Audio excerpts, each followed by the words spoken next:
విజయవాడ ముంపు ప్రాంతాలకు సమీపంలో ఉన్న బైక్ మెకానిక్ షెడ్లు ప్రస్తుతం రద్దీగా మారిపోయాయి. 4 రోజుల నుంచి వరదల నీటిలో మునిగి ఉన్నటువంటి వాహనాలను షెడ్లకు తీసుకొస్తున్నారు వాహనదారులు. ప్రతి మెకానిక్ షెడ్ వద్ద వందలాది వాహనాలు నిలిచిపోయాయి. రిపేర్ కోసం మెకానిక్ షెడ్ల వద్ద క్యూ కట్టారు. షోరూంలో కంటే షెడ్ల వద్దే బైక్లు ఎక్కువగా కనిపిస్తున్నాయి. గంటల సమయం పడుతున్నా సరే అక్కడే ఉండి రిపేర్ చేయించుకుని వెళ్తున్నారు వాహనదారులు. విజయవాడలో మెకానిక్ షెడ్ల వద్ద పరిస్థితిపై మరింత సమాచారం మా ప్రతినిధి మల్లికార్జున అందిస్తారు. విజయవాడ ముంపు ప్రాంతాల్లో ఆహార పొట్లాలు, పాల ప్యాకెట్లకి ఇప్పుడు ఎంత డిమాండ్ ఉందో అదే రేంజ్లో ఇప్పుడు మెకానిక్ షెడ్లకు కూడా డిమాండ్ పెరుగుతోంది.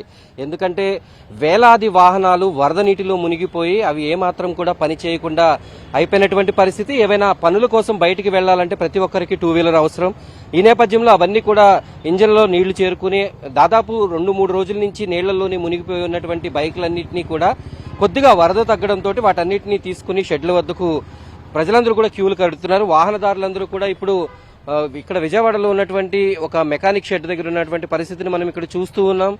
వందలాది వాహనాలు ఇక్కడికి రిపేర్ నిమిత్తం వస్తున్నాయి. ఇంకా వాహనం ఫలానాది చిన్నది పెద్దది అనేటటువంటి విషయం లేదు.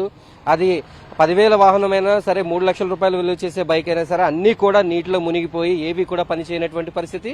ఇలాంటి సమయంలో చాలా కష్టపడి వాటిని షెడ్ వరకు కూడా నడిపించుకుంటూ తీసుకువచ్చి రిపేర్ చేయించుకునేటటువంటి ప్రయత్నాల్లో ఇక్కడ వాహనదారులందరూ కూడా నిమగ్నమయ్యారు. ప్రస్తుతం చాలా మంది వాహనదారులు మనతో మాట్లాడేందుకు, అన్న ఏ బైక్ తీసుకొచ్చారు, ఎన్ని రోజుల పాటు నీటిలో ఉంది, ఇప్పుడు ఎంత టైం పడుతుంది? 2 రోజుల నుంచి వాటర్లో తడవటం వల్ల స్టార్ట్ అవ్వట్లేదు.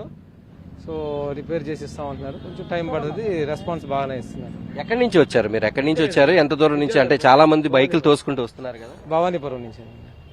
ఇంకా ఎలా ఉంది లోపల భవానీపురంలో పరిస్థితి? ఎలా ఉంది సెల్లార్లో వాహనాల పరిస్థితి? వాటర్ లెవెల్ తగ్గిందండి. ఇంతకుముందు 3 feet 4 feet దాకా ఉండేది. ఇప్పుడు 1 feet అలా, కొన్ని ప్లేసుల్లో ఏమన్నా 1.5 feet అట్లా ఉంది. వాటర్ లెవెల్ అయితే ఉందండి. ఇంకా వాటర్ లెవెల్ ఉంది. అందరూ ప్రతి ఒక్కరూ కూడా ఇక్కడ ఆ బైకులని ఇక్కడ తీసుకుని వచ్చి రిపేర్ చేయించుకుంటున్నటువంటి పరిస్థితి. అయితే ఇది చాలా క్రిటికల్ సమయం కాబట్టి ఇక్కడ మెకానిక్ షెడ్ లో ఉండేటటువంటి వారు కూడా ఏమాత్రం కొంత అలసట చూపించకుండా పనులు చేస్తున్నారు. అని చెప్పండి, ఏ వాహనం తీసుకొచ్చారు, ఎన్ని రోజుల పాటు నీళ్ళు?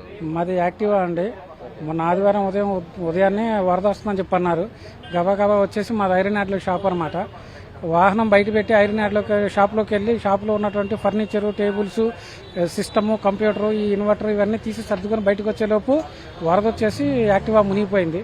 2 రోజులు పడదాన్ని ముట్టుకోకుండా మైన్ రోడ్కి తీసుకొచ్చి పెట్టాం. ఈరోజు తీసుకొచ్చి పెడితే మెకానిక్ ఇచ్చాము. వాళ్ళు చూస్తున్నారు, సర్వీస్ చేస్తున్నారు. ఏం ప్రాబ్లం వస్తుందో చెప్పారు. ఇప్పుడు వాళ్ళు చెప్తారు దాన్ని బట్టి. మీరే బైక్ తీసుకొచ్చారు, ఏంటి పరిస్థితి? మీ బైక్ పరిస్థితి? మాది యాక్టివానండి. సేమ్ ఇదే వాటర్లో తడిసిపోయింది. 2 days నుండి వాటర్లో ఫుల్గా మునిగిపోయింది. తెచ్చిచ్చాను సర్వీస్కి. స్పేర్ పార్ట్స్ అని ఓపెన్ చేసి చెక్ చేసి 2 days పట్టిద్ది అంటున్నారు వర్క్ చేయడానికి. చెప్పండి, మొత్తం ఇప్పటివరకు ఎన్ని వెహికల్స్ చేశారు, ఏ రకంగా ఉంది పరిస్థితి? ఒక్క నిమిషం మాకు కేటాయించండి. ఇప్పటి వరకు అయితే మేము ఒక 15-20 బళ్ళు చేస్తున్నాము. ఈ వాటర్ ఇంకా పెరగడం వల్ల ఏమవుతుందంటే మేము బళ్ళు తీసుకోలేక ఇబ్బంది పడుతున్నాం, మేము చేయలేక. మెయిన్ మ్యాన్ పవర్ లేకుండా అందరూ ప్రాబ్లం అయిపోవడం వల్ల ఇబ్బంది అవుతుంది మాకు. ఒక్కొక్క బైక్ చేయడానికి ఒక మనిషికి సుమారుగా ఎంత టైం పడుతుంది? అంటే కంప్లైంట్ బట్టి అయితే మినిమం ఒక హాఫ్ డే అన్న పడుతుందండి. మినిమం ఒక 2 hours నుంచి ఒక హాఫ్ డే అన్న పడుతుంది. 10 hours అలా పడుతుంది. ఇక్కడికి వచ్చే బళ్ళు, ఇప్పుడు వరకు వచ్చిన బళ్ళు క్లియర్ చేయడానికి ఎన్ని రోజులు పడుతుంది? ఇవన్నీ క్లియర్ చేయాలంటే మినిమం ఒక 4 days పడుతుంది. విజయవాడలో మెకానిక్ షెడ్ల వద్ద ఉన్నటువంటి పరిస్థితి